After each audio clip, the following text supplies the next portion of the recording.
On tonight's edition of the CHGO Cubs-related podcast, opening day looms just a couple weeks away. We have an opening day starter. We've got World Baseball Classic PCA updates, and we'll take a look back at everything going on in Mesa for the regular Chicago Cubs on tonight's edition of the CHGO Cubs-related podcast.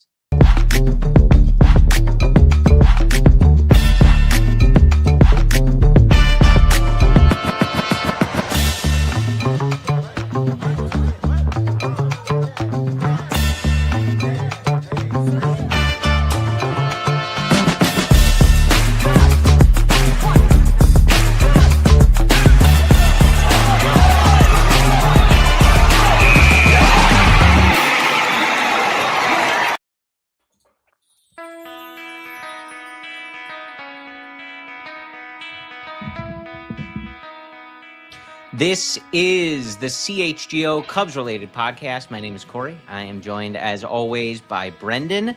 We are coming to you on Thursday. It is March 12th, Brendan, and you know me. If you're a listener of this show, my math is not always so good. So we know bear that. with me here. Today's March 12th. Okay. Opening day at beautiful historic Wrigley Field is on March 26th. Okay. And my math puts us at 2 weeks. That, 7 plus 7 is 14. I know you can't count to 14 on your fingers, Checks but out. You're doing a good job. That's that University of Michigan degree, ladies and gentlemen. There you go. Go blue, as they say. I can add, and I know what a week is. There you go. It's coming up, Corey. Are you ready? Are you mentally ready yet? Have you done your preparation? I mean, I was looking at like an early weather forecast for opening day, so I think mentally I am kind of I'm a little ready. Yeah. I started scheduling everything around the Cubs games. Like I scheduled things weeks in advance. Yeah. I'm like, oh yeah, like Saturday afternoon game, can't do anything that day. My schedule is booked for the next 7 months, folks. Yeah, you generally have to make sure that you're like 1:20 to 4-ish window is free of any on video meetings, things like that. Don't ask me to do anything. It's over. Yeah.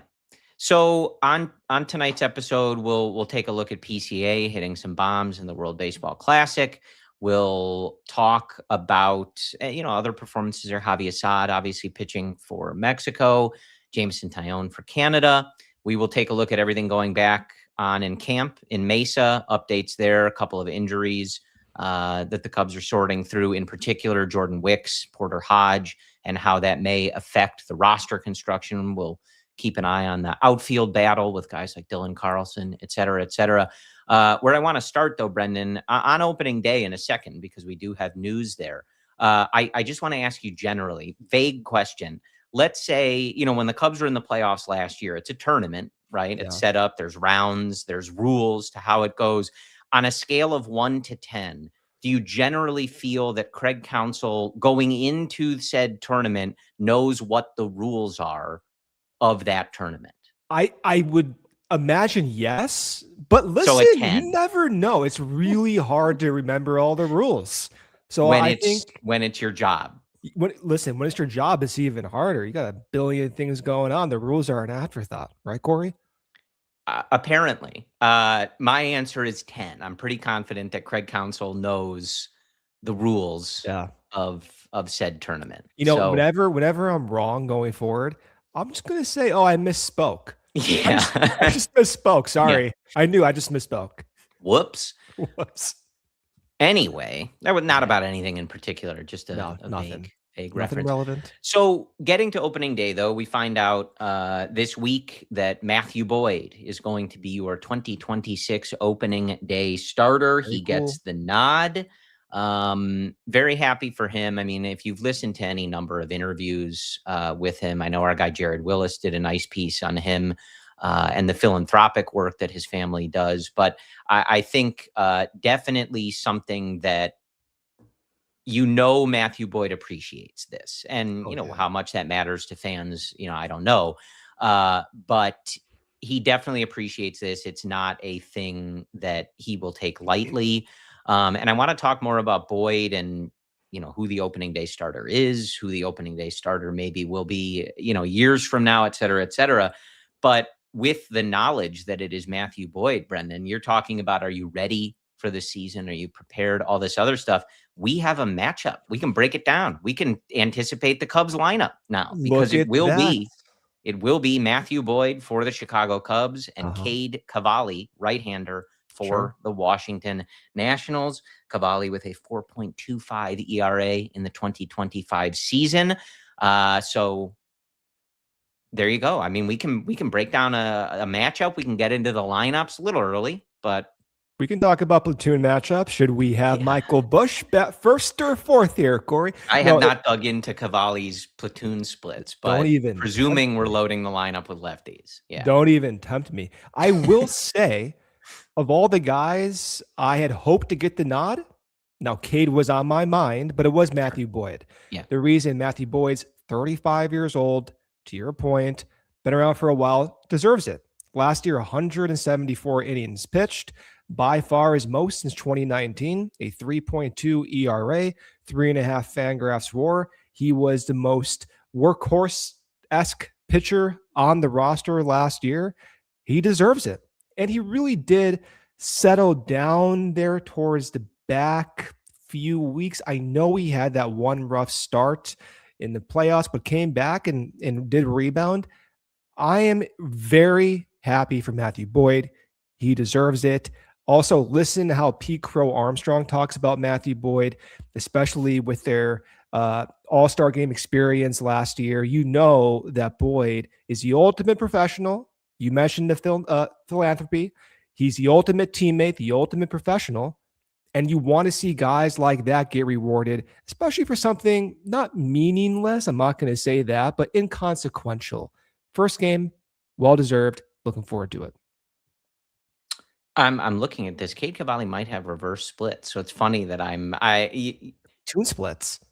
Well, anyway, just because I said it, I wanted to look. I mean, the righties hit for a higher average off him last year. So all right, well, sorry, there you go. Sorry, Dylan Carlson, you're off the team. Yeah. So I do want to read, just this quote from Matthew Boyd. He said, "It's really cool to be out there to start it out. To do that at Wrigley is really, really special. To do it in a Cubs uniform is really, really special. Those aren't things I take lightly. Opening day should be a holiday in Chicago with the buzz and energy that surrounds the field and the city." So you heard it from the man himself. Really, really special. He said it twice.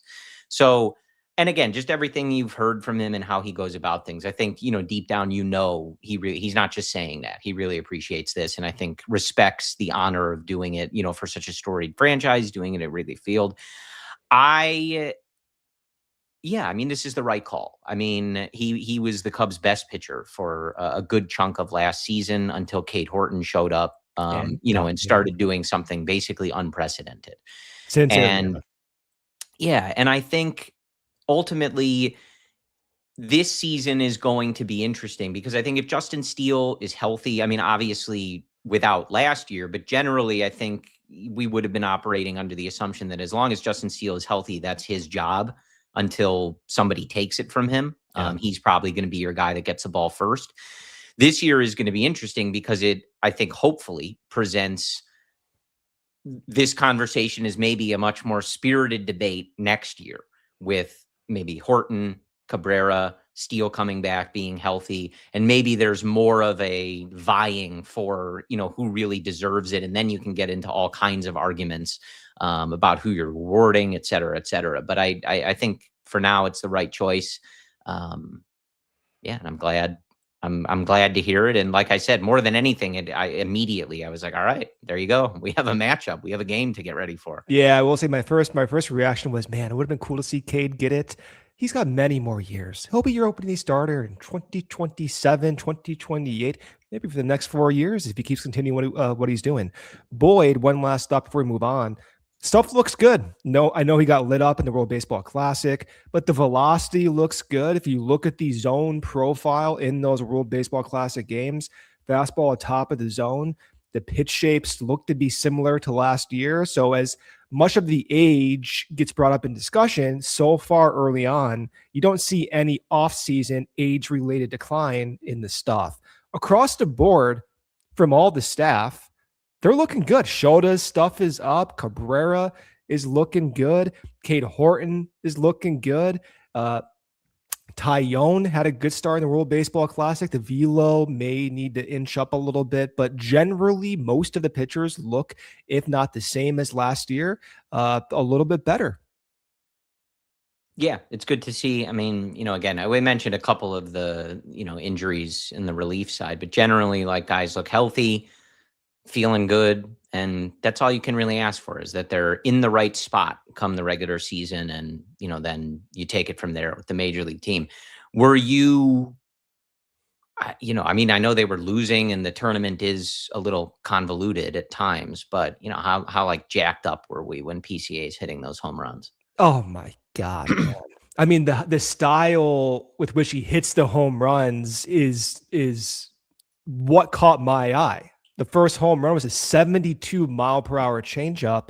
He's a little bit out in front, just a little bit, but not enough, where he's flailing, stays back just enough to loop the barrel onto the ball, and it flies like a moonshot into the bleachers.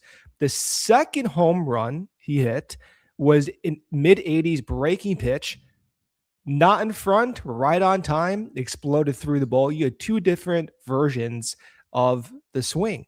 Now, this is not an apple-to-apple comparison, but it did remind me. The first person that came to mind who used to do this all the time was Rizzo. Look at Rizzo in the playoffs in 2016 against Kershaw. He's out in front of a Kershaw pitch. He loops it into the bleachers. Look at Game 6 of the World Series where he hit a home run, also loops it into the bleachers. So Rizzo is one of those guys who could adjust mid-pitch. And when Pete did that, I'm like, oh, that kind of looked familiar.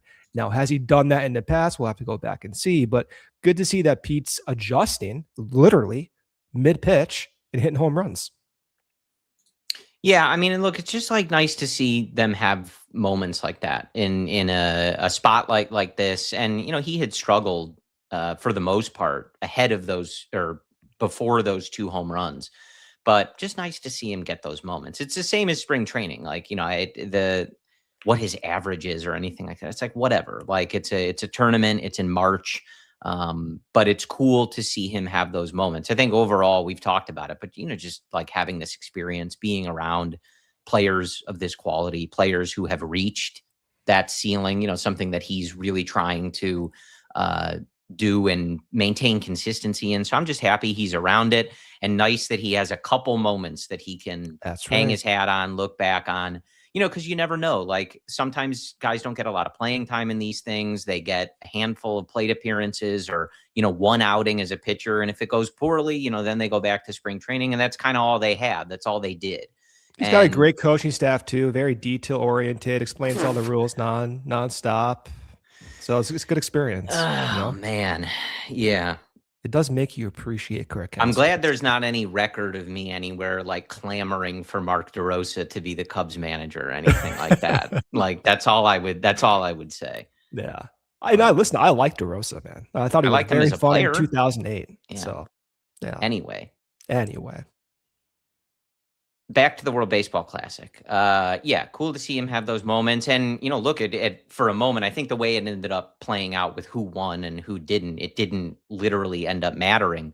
I think because Italy won that game in the last one. I don't know the rules. I don't get paid to know the rules. So, okay.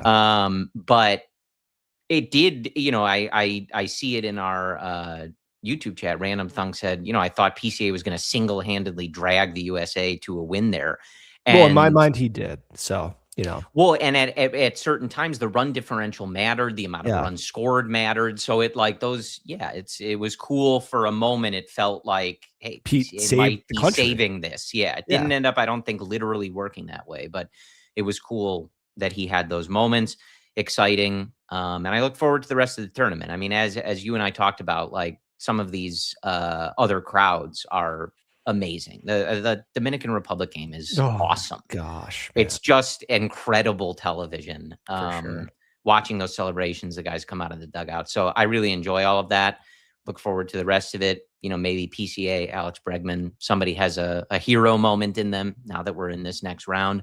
But yeah, it's been fun. Good to see. Nice for PCA to have some of those moments. So let's hit our first ad break here. We'll come back. We're going to talk about Edward Cabrera, Porter Hodge, Jordan Wicks, et cetera, et cetera.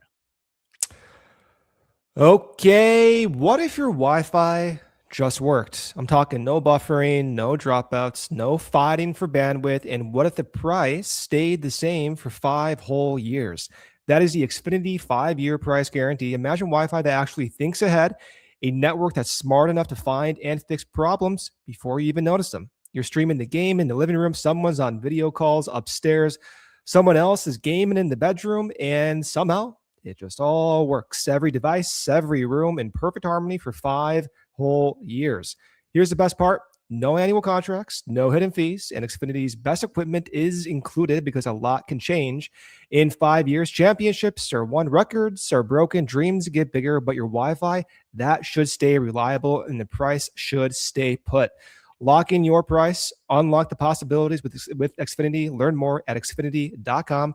Imagine that. Select plans only and restrictions do apply. When game day stopped by the office, the biggest thing that stood out to me was how simple their whole process is. Quick, comfortable, completely personalized. You're in, you're out in just about an hour. And it's real care from a local family-owned clinic that actually listens to your goals. For me, my health journey is about one thing. Energy to be more active, energy to get on this podcast, to talk to Corey, to feel better, more focused, more motivated in the day-to-day. Because guys, if you're feeling that drop, low energy, less drive, the scale creeping up, hair thinning, muscles getting tight, it could be low testosterone. It's common as we get older, but it's also something you can take control of. Whether your goal is peak performance, weight loss, hair restoration, or just becoming a better man, Game Day builds a plan around you. Therapy, vitamin support, testosterone, medically guided weight loss, and the success rate speaks for itself. You can start at almost any age, late 20s and up. So check out their locations in Skokie, Naperville, Libertyville, and more. Scan the QR code or visit GameDayCHGO.com to find the clinic closest to you. All right. Back with you, folks. It is funny. So it's only 50 innings, and he doesn't have much at the MLB level beyond that. But like Cavalli's splits, you're obsessed extreme. with this. It's because I just said it, and I was like, "Oh, it's a righty. Maybe we'll load up on lefties." 427 weighted on base average against righties last year. 285 against lefties. Isn't that just funny though? Well, I'm about to go to his baseball savant, and we're going to do a deep dive. Maybe. And I don't know the minors, whatever, but just I'm just saying, just as I'm looking it up. Anyway. What I want to jump to here, Brendan, I want to talk about Hodge and Wicks, but first, because the start was on Thursday, I want to talk about one Cabrera, our new friend, our new Tommy Hotovy's new toy, however you want to look at. Nice start on Thursday against the spring training Mariners. 3 2/3, 4 hits, 1 earned run, no walks, and 3 strikeouts. So obviously, I think the no walks is something that we're, sort of always going to be looking at. It's one of the things that, we knew came over, one of the issues, things he needs to work through, areas of growth. But results aside, I know you are digging into what he's throwing, when he's throwing it. And of course, spring training game on March 12th against the Mariners does not equal a regular season game plan or repertoire or anything like that. But anything, I know you're watching all these pitch types and how he's using these things and what they're doing about the fastball. How do they use the changeup? So I'm gonna turn it over to you to dissect what we got on Thursday here. And listen, it's only been a couple games, right? So you don't want to extrapolate too much. Start. Yeah. So unless you talk to the player himself, I'm not going to draw conclusions. What I will say is in this next start, so on March 12th, if you're listening to this on Friday, which was yesterday, he threw once again more four-seam fastballs than sinkers by a significant margin. Here's the breakdown. So on Thursday, through 60 pitches, he threw 15 four-seam fastballs. That's a quarter of his pitches. Last year, he threw a four-seam fastball around 13% of the time. So this is once again like his previous start on March 4th. He's doubling his four-seam usage. As a result, that sinker keeps dipping. Only threw 3 sinkers in 60 pitches on Thursday, March 12th. Again, under 10% once again, like March 4th. Last year, his sinker was his most used fastball. So stay with me here. So we're seeing now in 2 consecutive starts, Cabrera flip the four seam and sinker usage. Okay. That was one thing I was interested in seeing how shapes out during spring, because to your point, he walked fewer guys last year because he threw more sinkers instead of four seams. In 2023, he threw more four seams than sinkers, which associated with a higher walk rate. So the idea was last year, he was able to reduce walks due to more sinkers. The sacrifice was his fastball run value was worse than 95% of big leaguers. So I'm thinking to myself, as spring starts, what if they figure out the four seam fastball? What if the four seam fastball becomes just an average pitch? Because if that's the case, then that 3.6 ERA has a good chance of dropping. And when you have that four seam fastball, this is the benefit to it. I'm going to show what his pitches look like. This is a simulation of literally his stuff. I can download every single metric that you have from Edward Cabrera on Baseball Savant, all StatCast metrics over here. And what you're seeing, I'm going to keep this up. Sarah, keep this up for me. I don't know how to work this thing over here. So what you're seeing is a red four-seam fastball and an orange sinker and a green changeup, okay? Do you see how the green and red is very far away from one another, right? It's called separation. Do you see how the orange sinker and the green changeup are closer together?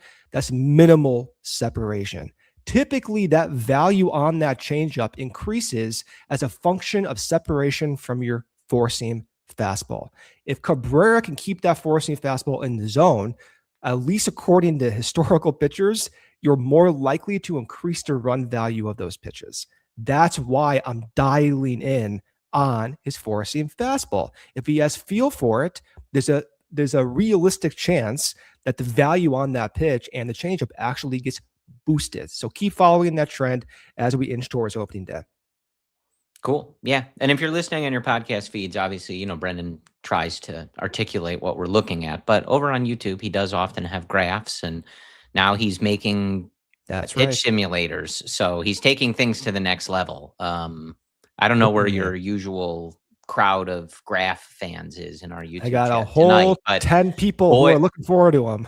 Boy, are they in for a treat. He's animating them now. So yeah, that is pretty sick though. Evolving. I mean, that's literally like every single possible metric you can possibly find. Horizontal release angle, all that stuff. On the top right, if you pause it, you can see everything. This is like literally is like everything he does. Anyway, continue.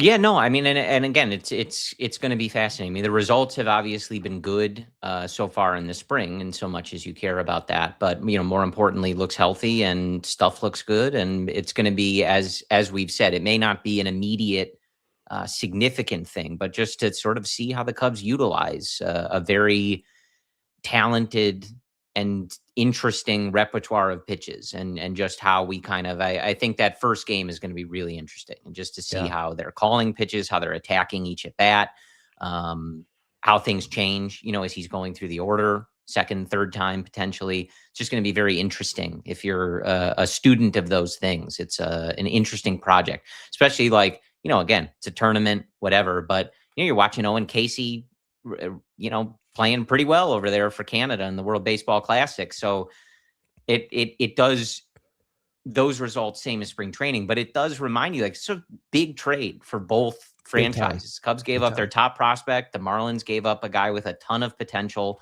with some years of control, and most teams are not in the business of shipping out, young cost-controlled starters as they're trying to win. So it's a big trade for both teams. So it's going to be fun to kind of watch that play out. Big trade for both teams, and no pressure. They're able to land Cabrera because the projections have him as a 4 ERA guy, right? And I think if he were to finish as a 4 ERA guy, you and me would probably be a little bit disappointed, right? It's not a bad season, but we know the ceiling, we know the stuff. And that's not what they're trading for. That's not what they're trading for. And then second is the innings load. So he doesn't have bulk innings in his career. And he actually came into the year with a sprained elbow, which I guess if you look at the actual definition of a sprain, it means his like whatever ligament is a little bit torn, right? So that inspires some Which I'm sure pessimism. doesn't keep you awake at night, Oh, it knowing does. you. I'm So sure you've never thought about that. Yeah. I actually, now here's the thing. I forgot the names that had this injury, but I did go back in time to see, okay, give me every single pitcher who had this exact injury and did they get surgery.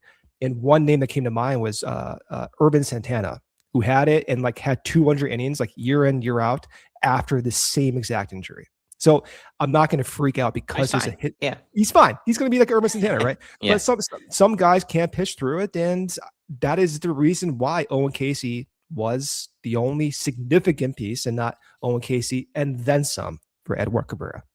Yeah. So, yeah, I mean, it's going to be fascinating. And I've said this before, but it's got to be, I would imagine these types of things are very exciting when you're Tommy Hotovy. And, a lot of these guys, especially with the new tools and the way that they're evaluating pitchers, building pitchers, so to speak, pitch design, all this stuff, like a guy like Cabrera has got to be like, you're salivating to, get the most and do the work for the player and the franchise, but like sort of, to like show what you can do. Like, here's this raw repertoire. We it's a think blank we can canvas.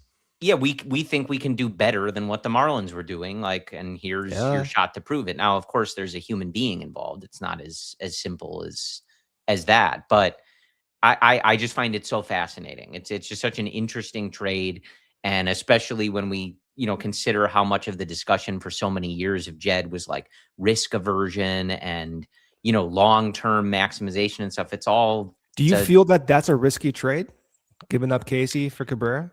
I mean, I think it's always risky to trade your top prospect in a sense, like there's, Casey has his own holes and things that people can be concerned about just the same.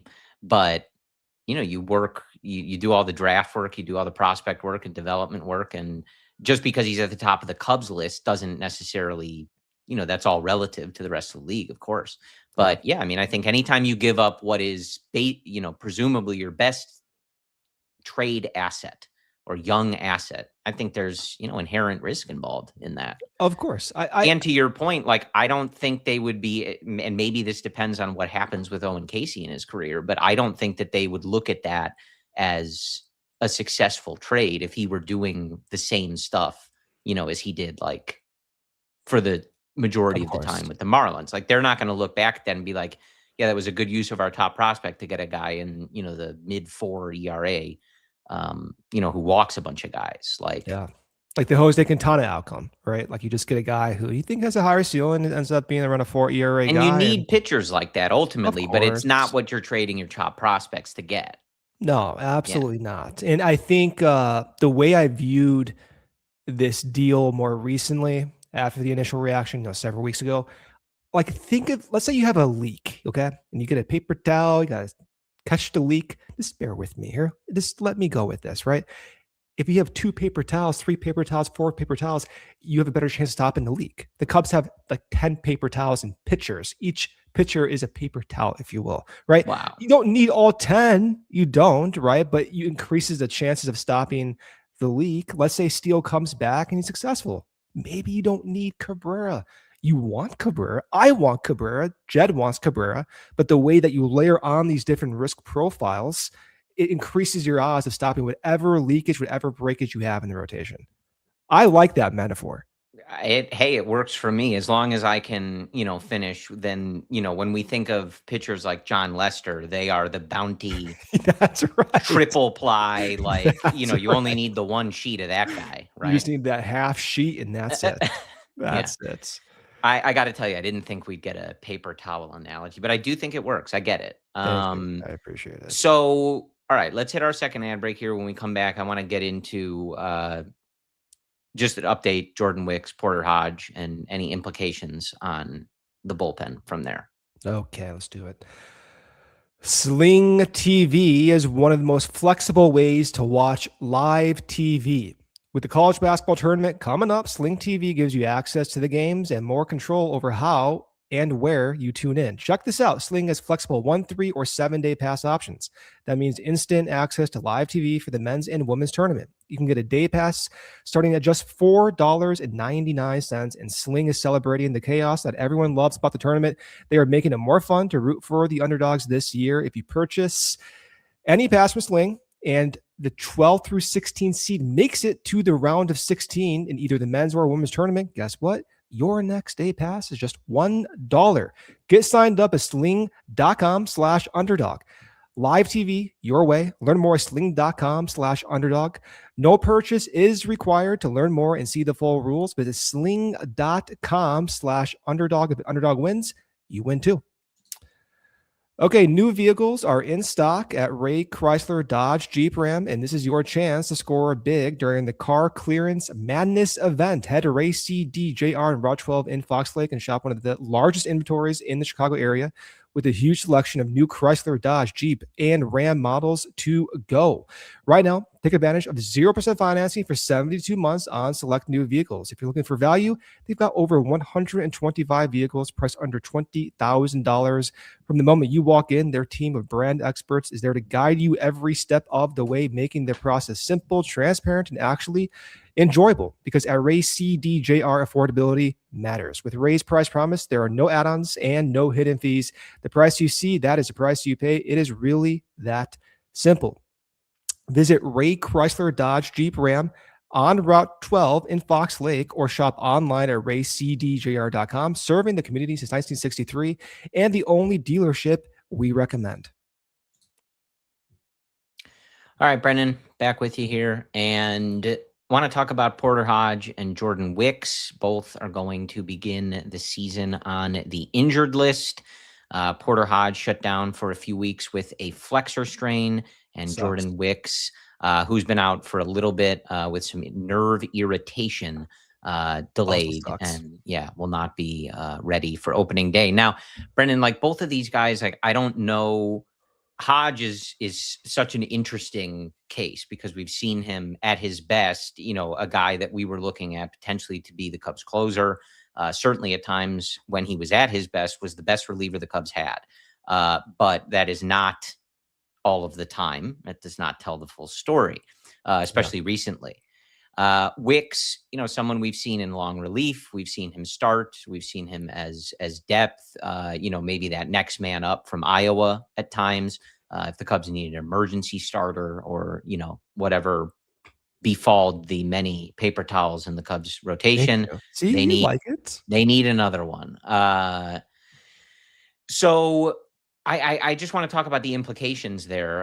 Again, both guys who, like, I don't know that you're marking them for significant contribution, especially early. I mean, Hodge has a good bit to prove to kind of get back in that standing, and exactly what they would envision the role for Jordan Wicks. I think to start the year, you'd figure keep him stretched out, making those starts in Iowa, and see if you need a starter available potentially later in the year, maybe long relief or helping in a Colin Ray kind of role, Javi Assad kind of role, et cetera, et cetera. But either way, when we talk about the bullpen construction or just the pitching depth construction, and, as it more relates to Wicks, having the depth and having the options matters. And you just want to increase those chances that you find the guys that you trust and who can be relied upon to get you 3 outs every now and again, or, again, in Wicks's case, to start more than likely. So not the news that you want to hear, not earth crushing, but also, sometimes these things pile up, these little injuries. This guy's out for 2 weeks. This guy's out for 3 weeks. And that's where your depth gets tested. Yeah, and it's disappointing for Wicks, not because of the projections and expectations, but because I personally was curious to see how he would look coming off a healthy offseason. And of course, first few weeks, he has nerve irritation, and you don't get to see that. What I was most interested in seeing from Wicks was the pitch changes. He was working on a new curveball. What are the implications of Wicks going down? Immediately, not as dire. But to your point, you don't know what else is around the corner. What if another injury happens?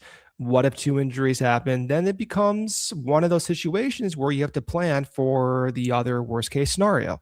We're not there yet. It's not as immediately impactful per se, especially when you look at the way the current 26 man is going to be projected out. So here's what is going to look like when opening day turns around. Right now, we have Daniel Palencia, Phil Maton, Hunter Harvey, Caleb Thielbar, Hobie Milner, Jacob Webb, Javi Assad, and Colin Ray. Those would be 8 guys. If you want to throw in Ben Brown versus someone else from that mix, that would be 9, and he would take that 8 person's role. That means guys such as Ryan Rollison, Gavin Hollowell, Luke Little, they would start the year in AAA. Ethan Roberts, AAA. Colin Snyder may not make the team if that's the case. So with Wicks' injury, he was probably not likely to make the roster anyway. With Hodge, also, you can make the argument that he may not have made the roster either, just given how they want to extend the possible depth and give guys certain chances who are on NRIs, non-roster invites. So is it immediately impactful? No. Is the ceiling decreased as a result? Yeah, of course. Those are 2 super high ceiling guys that we know at their best can get meaningful outs. In that way, it is disappointing. Yeah, 100%. But, again, they've taken a volume approach to the pitching staff really in general. Which is the right approach, I think. Yeah, I mean, load them up. Load up as many guys as you can. And if Colin Ray is taking starts and, some of these maybe lesser heralded relievers at the moment are, the guys getting your holds or your saves come August or September, it certainly wouldn't be the craziest thing that we've seen. Happens all the time. I mean, you look at Daniel Palencia. He was like slotted for AAA to start the year last year. He ends up being one of the most productive late inning relievers by August. He goes down in September. I thought he blew out his shoulder, gave me a heart attack in Los Angeles over there. And then Brad Keller slots in your other NRI from the previous spring training. You never know how the bullpen shapes up. So the volume approach, to your point, the Cubs are taking, it is the right approach. And if Hodge does come back, let's say, I don't know, June in a bad case scenario, and he figures it out, I would not be shocked at all if he's producing in July, August, and September, just as he was 2 years ago. Yeah. I mean, look, ultimately we talk about this a lot, but the relief pitching, it's a thankless thing. It ebbs and flows completely. I mean, I think there are a lot of people, it was Miami. Yeah. That Palencia blew a save in Miami. I thought it was in Los Angeles, Anaheim. No, I don't know. It might have happened more than once. He was good in Anaheim. That's what it was. Because I made a graph that day that was pretty sick about him. Yeah, the game in Miami. The only reason I bring that up is just because after a moment like that, you have half the fan base. If you told them that this is going to be the closer, this is the guy, they're going to make a video out of Gasolina. It was not in Miami because they were in Miami in May. Because I saw Kate Horton pitch in Miami in May. Not like I was there, but I remember seeing it in my mind. No, but anyway, didn't he blow a game in there? No way I'm making that up. He was not actually in Miami. Maybe he was playing the Marlins, but he was not in Miami. They were in Miami in May. Because here's why. Because Cade Horton was throwing that game. I'm like, he's throwing too many fastballs down in the zone. I remember that vividly. And sure enough, he was. But that was the first start. I don't know who he was facing in September. I'm talking about Daniel Palencia. So am I. Yeah, he lost the game in Miami. I'm looking at it. May 19th. Oh, I thought you said when he got injured. No, when he blew the save. Sorry. Oh. No. You got to specify. I'm like, you know this stuff better than me. Like, how am I remembering this? But no. When he blew that save, and all I was saying was that early in the season, a lot of people were like ready to jump off. And I don't think, could have imagined like that they would be dancing to Gasolina at Wrigley Field with the lights off, thinking this is our closer, let's go, Just an illustration of like the life of a reliever, and especially the fans of said relievers, is very fickle, and it can often be very short. Yeah, maybe by the end of the show, maybe next week we can talk about it, but I still like I'm allowed one guy to kind of obsess over in spring. Ryan Rollison, I can't. Let's talk about that, and we'll use this. We'll use this segment as our big takeaway, presented by Xfinity. Imagine that. Look at that. Brendan likes this guy, and when you dial in on guys, you're not always right, but I try to listen. Well, I'm not trying to be right over here. I'm just trying to find some interesting angles. And so I don't have this graph here, so I'm going to show it on my phone. I don't know if you can see this. Wow. So you see, just look at the Meta. blue. Let's look at the blue and the red. Okay. See how there's the blue and the blue match up and the red match up. Look out. Look out. Right. Okay. So that is Justin Steele and Ryan Rolison. If you ask the computer, hey, find me Justin Steele's closest relative, pitch DNA. I want to find his closest relative. You know who comes up? Ryan Rolison. Release point, cut fastball, similar angles, similar release angles, everything that you would want as a mirror to Justin Steele, at least according to the Statcast public data, Ryan Rolison possesses. My ears were like antennas when I heard they were working on a new sweeper with Rolison. I'm like, oh, okay. Yep, I see it. Yep, I see it. Craig Counsell's talking about him. I'm like, okay, we got Craig Counsell talking about Ryan Rolison over here. I can see the thinking with what they're trying to accomplish with him. I'm dialed in. I'm imagining what he could be. I'm not expecting it. That's the thing I want to make clear. Not expecting it. It's likely not going to work out. But when you get these extreme examples of experiments, oh yeah, I'm dialed in because it represents what the Cubs are seeing and how successful they are at taking someone like him and making him successful. Yeah, and I mean it's interesting to follow these guys because we even saw it last year. I think often when we're talking relievers, we tend to kind of look at things in a longer window of success than is often the case. And sometimes is often necessary for the team.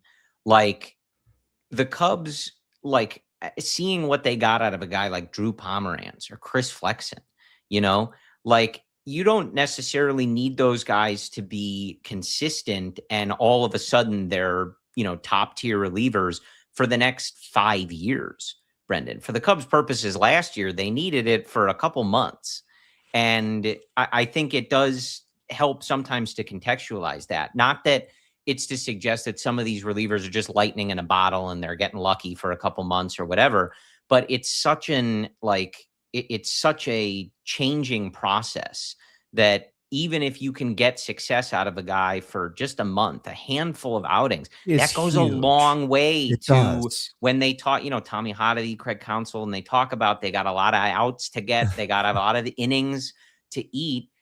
Even those like micro performances, call them. Daniel Palencia is a guy we're looking at to be stable and solid and pitch in high leverage for years. Not everybody has to have that outcome, and it can still be a good outcome. So maybe Rolison's one of those guys. Absolutely. Chris Flexen, 30 innings last year. That's significant innings. He was good for 20 straight scoreless innings, and then they DFA'd him basically 2 weeks after he gave up his first run.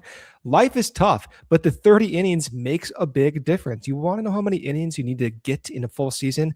About 1,400. Why do I know this? Jed Hoyer was on TV talking about it. That's how these guys think about filling out a roster. How do you get around 1,400 innings from a complete roster? How do you get 892 innings from your starting pitching staff across 9 to 10 different options? That's how they think. So when you start adding on 30 from this guy, 30 from this guy, well, guess what? You just filled one consistent relief role in 2 guys who are not even part of your picture in December. That is value. Sometimes you pay a premium on the open market to get 60 innings of average value. It's expensive. So it does make a huge difference, and it's why I like following these stories. All right. So there you go. Ryan Rolison is Brendan's man to watch. The reliever of the summer. I don't know. One per year. Yeah. All right. So that is our big takeaway presented by Xfinity. Imagine that. We are going to hit our last ad break here, and then we'll come back. I want to ask Brendan how comfortable he feels about Matt Shaw playing first base, manning first base on a regular basis. And we'll keep taking a look at everything going on in Mesa as we are 2 weeks out from opening day. Okay. Can you believe we're already a quarter into 2026? If you're like me, the hardest part of sticking to goals is just staying consistent when life gets chaotic. That's actually why I've been using Huel. The Huel Black Edition ready to drink has been clutch for mornings or days when I'm bouncing between things normally would skip a meal. It's literally a complete meal. You can just grab and go, 35 grams of protein, 27 essential vitamins and minerals, no artificial sweeteners, colors, or flavors, and gluten-free. Honestly, is faster than making breakfast, and it keeps me full for hours, and it's under $5 a meal. So for me, the combo is simple. Ready to drink when I'm sprinting through the day, powder when I want to build something. If you're trying to stay consistent this year, this combo makes it stupidly easy. You can get 15% off your order with my code Cubs15 at Huel.com/Cubs15. New customers only. Thanks to Huel for supporting the show. Spring, thank God, it is finally here, and Hooters has some great specials going on right now. First up, the deal of the season. You can get 10 boneless wings or 10 buffalo shrimp served with curly fries or tots for just $9.99. If you're in the mood for more of a seafood option, check out the Big Fish Sandwich. Perfectly seasoned cod, grilled, blackened, or hand battered and fried. Or go big with 1 pound of snow crab legs served with warm drawn butter and fresh lemon. They've got those drink specials too. Don't forget that. Keep it cool with a $6 legendary margarita, or grab Dos Equis or Coors Light 22-ounce Big Daddy mugs. And if you want to finish strong, the funnel fries with chocolate dipping sauce, fan favorite. You can watch any game at the 11 Chicagoland locations, or order Hooters to go if you're watching from home. Find your nearest location at originalhooters.com. All right, Brendan, I want to ask you how you're in person in Arizona with all of our guys. Justin, Joey, that's right. Sarah was there as well, but you know what I'm getting at. Yeah. How was it to be in the presence of the Maverick, Luke Stuckmeyer? Oh my gosh. When you're in the presence of a multi-Emmy Award winner, it is like being in the presence of a divine figure. We had a great time. We did miss you though, Corey, I will say. We actually mentioned. I doubt that. Yeah. No, we did. I think Luke sent you a photo of us. We took a selfie. I don't know where the selfie went. Yeah, I got it. Oh, you got it, right? Yeah. See, we're thinking of you. Always thinking of you. Yes. I just had to know. So. Oh, look at that. Wow. And by the way, I did not intentionally tuck in my shirt there. I got some flack for it. The video that we posted, my shirt's not tucked in. So I don't know what the hell was going on. Just saying. Well, I like it. French tuck. I know. I took offense to that. I don't know why. I was very self-conscious about it. I don't know. Anyway, back to the Chicago Cubs. It was interesting that Matt Shaw got the start at first base. I mean, we were joking about it 2 weeks ago. We joked about that because at a certain point, if you're going to try to play him everywhere, and if you end up in a situation where you feel like this bat must be in the lineup, give him every kind of glove you have in the locker room and let it. I mean, I don't think he needs to try being a catcher, but you don't know that. I mean, maybe give it a shot. Yeah, I mean, I don't expect it a lot, but with the Tyler Austin injury, Jonathan Long getting hurt, being delayed, et cetera, like, why not? Contingency plans are good to have. And at the very least, like, one game out there isn't going to determine whether a guy can hang or not, but different angle to receive the ball, different footwork, all that other stuff, get a handful of reps out. That's what Mesa's for. That's what spring training's for. What I want to know is how often Shaw played first base growing up, because I never played first base. You want to know why? Because I'm not the tallest guy. I'm like, I thought you were going to say because the best guy on the team doesn't, play shortstop or something like that. Well, you're thinking that, which is, by the way, that's what I thought you were going to say. Very true. But I just never played because I was like the smaller guy. So I do want to know, did he play a little bit in high school? Did he play a little bit in college, Little League? When was the last time Matt Shaw played first base?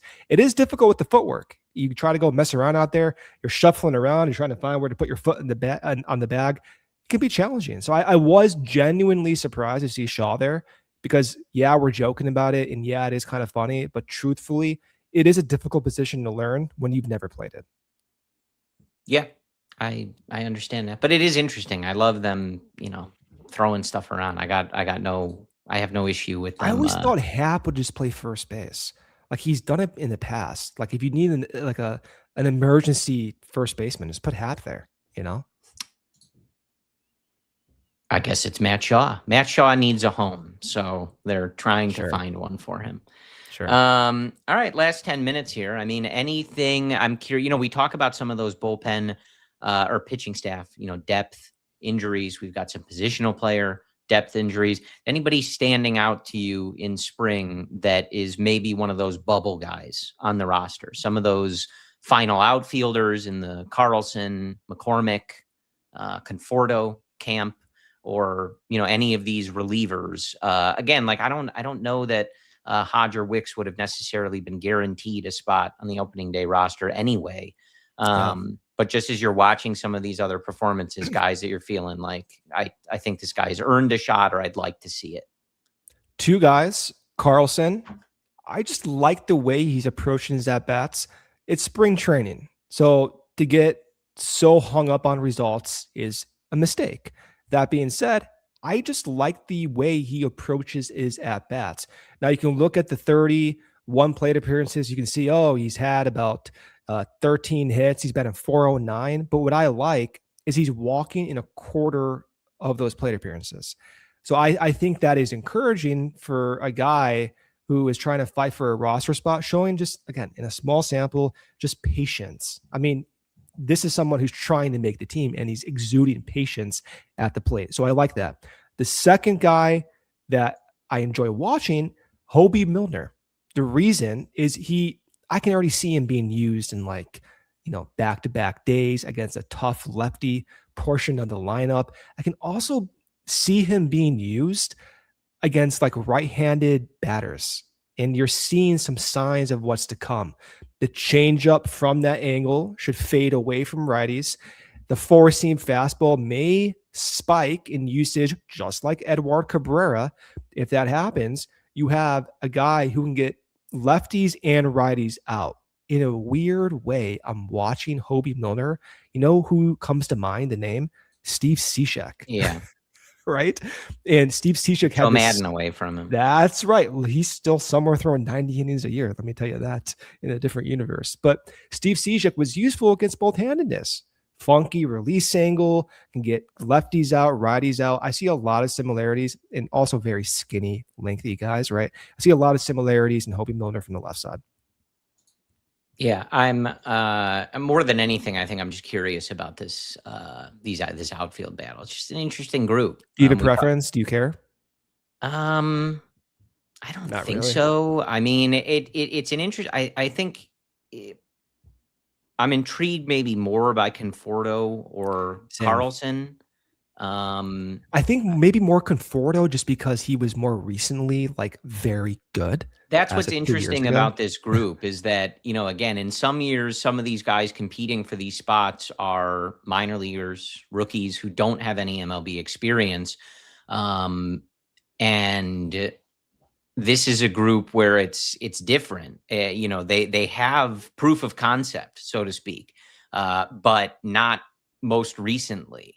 And I just think that's the most intriguing. It's probably the area of the team that is the most uncertain as far as what decision they are ultimately going to make. Now, different contracts, right? So there are certain implications. If certain guys make the roster, they make more money.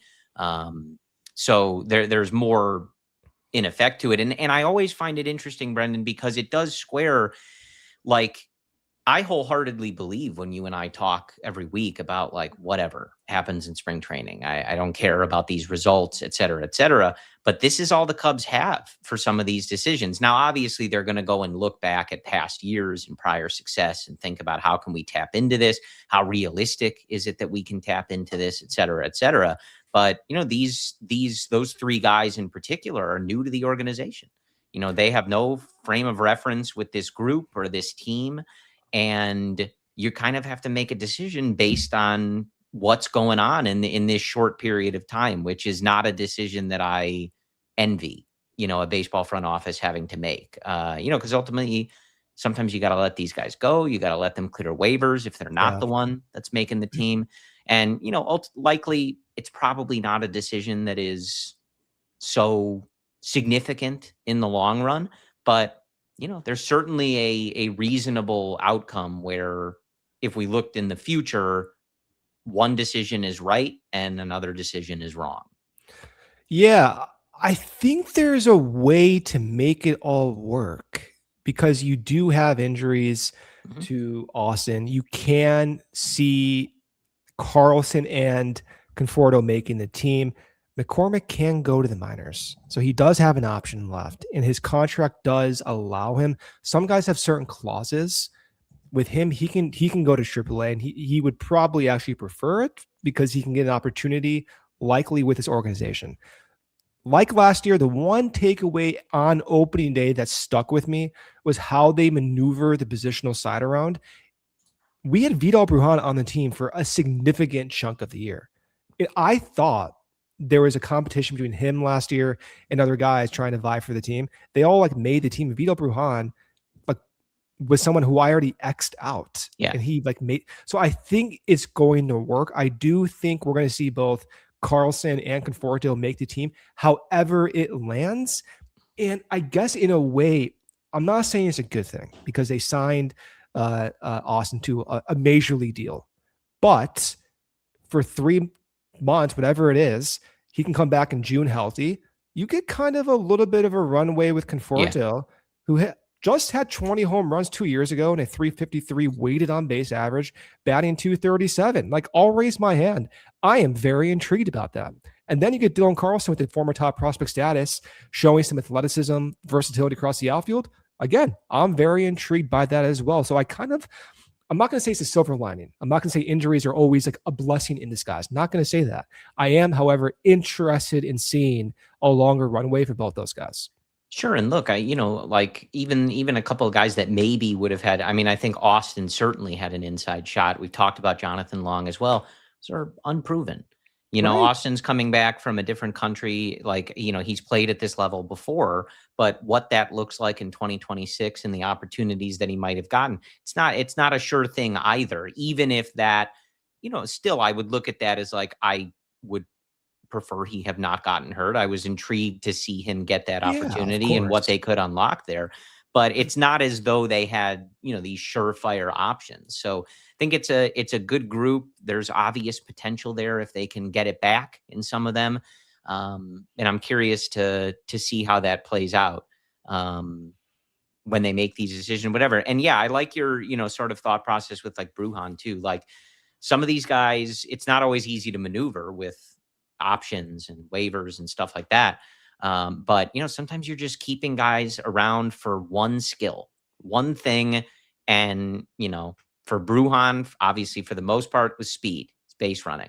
Other guys, it can be, we need a pinch hitter that has some pop because occasionally we are in those situations. So again, with roster construction and maneuvering, it can get hard to have that luxury at times. But that is sometimes how you look at some of these players and some of the guys that you keep around, either as a bench piece or in the minors, on that kind of Iowa shuttle, just to have those particular skills that you might want to tap into from time to time. Absolutely. I mean, if the way I'm looking at this, Conforto gets an opportunity, Carlson gets an opportunity, McCormick will get an opportunity at some point, Austin will get an opportunity or a look at some point. You will see a rehab stint for Austin that may not have happened if he wasn't injured, like going to Iowa. So you have 4 opportunities to really explore for an extended period of time leading up to the trade deadline, right around June. Then you can reassess and say, okay, you know what? We do need that 4th outfielder to hit lefties. We do need the extra speed guy to come in late in the game because our roster's stacked. We just want to fill out the missing pieces. So in a way, the timeline does work out. Yeah.